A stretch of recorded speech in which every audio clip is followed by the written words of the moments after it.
In this video, I'm going to walk you through how to apply adhesive foil to a chalkboard. This would be a great beginner project if you're new to the Cricut world. I've also included a link to the project below in the description so you can make it for free too. To get started, I'm applying the adhesive foil onto a standard grip cutting mat. To help burnish it onto the mat, I'm using a brayer tool. I chose to use this tool over the scraper because I didn't want to scratch the foil at all, and using the brayer it just rolls over versus dragging with the scraper.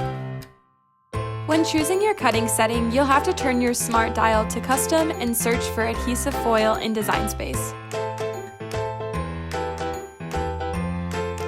When you're finished cutting, carefully remove the foil from the mat and use a weeder tool to weed away any excess vinyl from around the letters and also inside of the letters.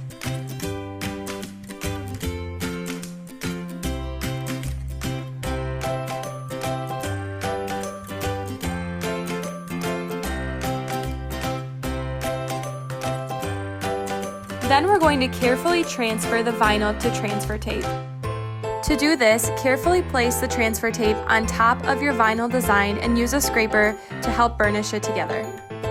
Then we're going to take the vinyl and the transfer tape and apply it on top of the chalkboard. Again, use your scraper tool to really burnish it down well. Once you like where you've placed your vinyl on the chalkboard, carefully peel back the transfer tape. I like to use my extra large scraper to help me go along in case any of the letters or designs start to peel up. You can just push them back down with the extra large scraper.